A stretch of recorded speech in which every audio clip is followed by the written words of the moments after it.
મિત્રો આજની વિડીયોમાં વાત થશે મકર સંક્રાંતિ પર્વ ક્યારે છે, જાણો સૌ મુહૂર્ત।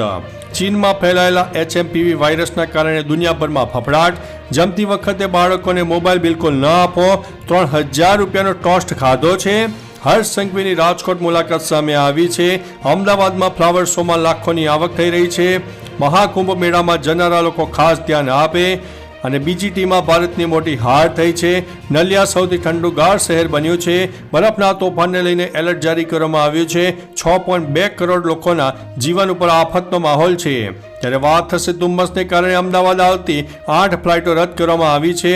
અફઘાનિસ્તાનમાં ફરીથી જોરદાર ભૂકંપનો આંચકો આવ્યો છે। જોધપુરમાં 9.59 કરોડના ખર્ચે અદ્યતન નોલેજ હબ બનાવવામાં આવશે। અને ભાજપના લોકો તમારો વરરાજા કોણ છે?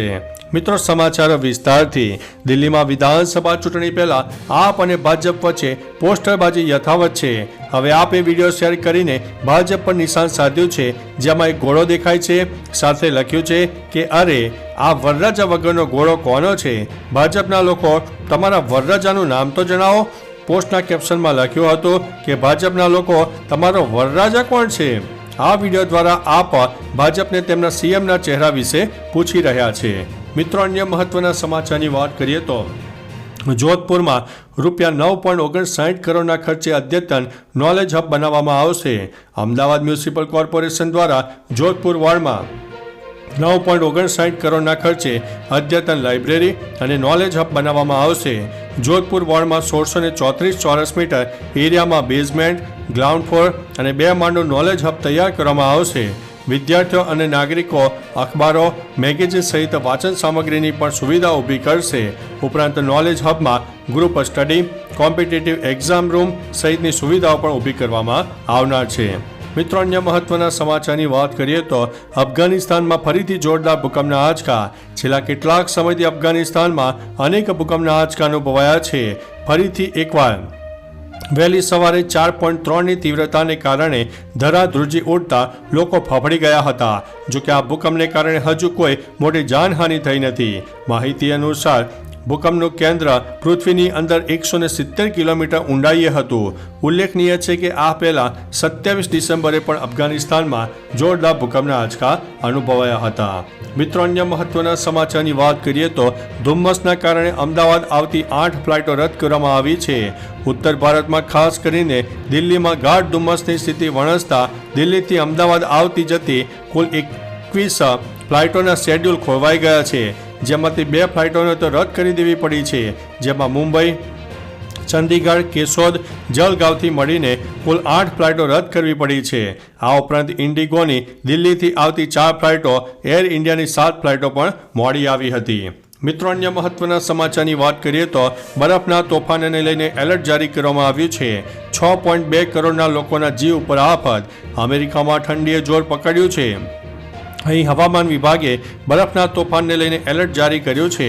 દરમિયાન વિન્ટર સ્ટોર્મ યુનાઇટેડ સ્ટેટ્સના 1300 માઇલ વિસ્તારમાં ભારે બરફ, ખતરનાક બરફ, વરસાદ અને ભારે તોફાન લાવશે।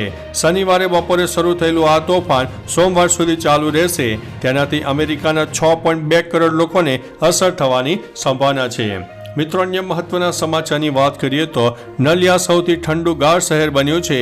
રાજ્યના તાપમાનમાં 1 થી 2 ડિગ્રીનો ઘટાડો નોંધાયો છે, ત્યારે અમદાવાદમાં 14.1, વડોદરામાં 13, ડીસામાં 13.3, ભુજમાં 13.4, કેશોદમાં 13.8, રાજકોટમાં 14.2, મહુવામાં 14.5, ભાવનગરમાં 15.2, વલ્લભ વિદ્યાનગરમાં 15.6, અમરેલીમાં 15.5, સુરેન્દ્રનગરમાં 16, કંડલામાં 16.2, સુરતમાં 16.8 ડિગ્રી તાપમાન નોંધાયું છે, જ્યારે નલિયામાં 9 ડિગ્રી તાપમાન સાથે સૌથી ઠંડુગાર શહેર બન્યું છે।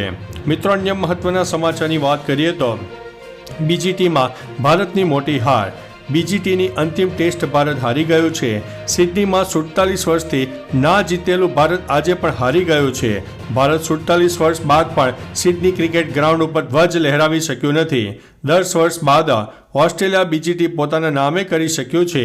આ વર્ષે ઓસ્ટ્રેલિયાએ 3-1થી સિરીઝ જીતી લીધી છે। અંતિમ ટેસ્ટમાં 162 રનના ટાર્ગેટ સામે ઓસ્ટ્રેલિયાએ ભારતને 6 વિકેટે હરાવ્યું છે। આ હાર સાથે ભારતનું સતત ત્રીજી વખત WTC ફાઇનલમાં પહોંચવાનું સ્વપ્ન તૂટી ગયું છે। મિત્રો અન્ય મહત્વના સમાચારની વાત કરીએ તો મહાકુંભ મેળામાં જનારા લોકો ખાસ ધ્યાન આપે.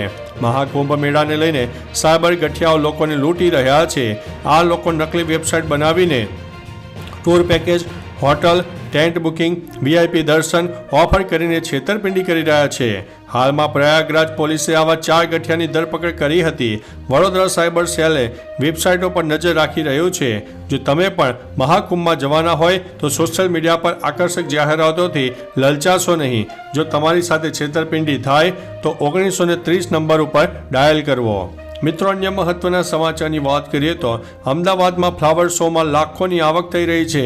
અમદાવાદમાં 3 જાન્યુઆરીથી ફ્લાવર શો શરૂ થઈ ગયો છે, જેણે 2 દિવસમાં જ 54.30 લાખ રૂપિયાની આવક કરી છે.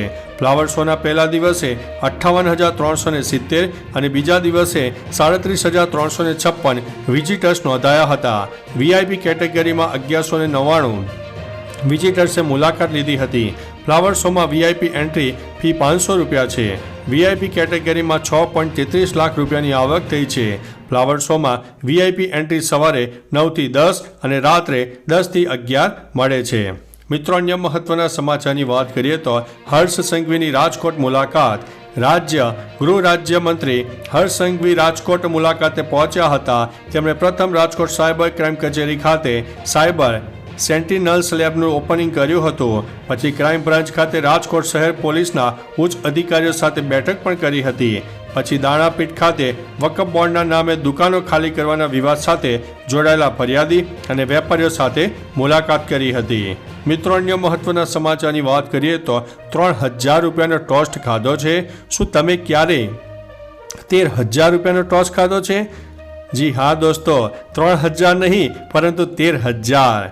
આ એવો કાળો ટોસ્ટ સુરતના એક સ્ટ્રીટ વેન્ડર દ્વારા વેચવામાં આવી રહ્યો છે. એવો કાળો એક પ્રકારનું ફળ છે જેનો ઉપયોગ સલાડ, સ્મૂધી, ટોસ્ટ, ડિપ્સ અને સુશી બનાવવામાં થાય છે. તમે ક્યારે એવો કોળો ટોસ્ટ માટે 13,000 રૂપિયા ચૂકવશો? સોશિયલ મીડિયા પર એક વિડીયો વાયરલ થયો છે, જેમાં ગુજરાતના સુરતમાં એક સ્ટ્રીટ વેન્ડર તેના મોંઘા ટેસ્ટને કારણે ચર્ચાનો વિષય બન્યા છે. મિત્રો અન્ય મહત્વના સમાચારની વાત કરીએ તો જમતી વખતે બાળકોને મોબાઈલ બિલકુલ ન આપો. જમતી વખતે બાળકોને મોબાઈલથી દૂર રાખો. ભોજન તરફ જરાય ધ્યાન આપતા નથી.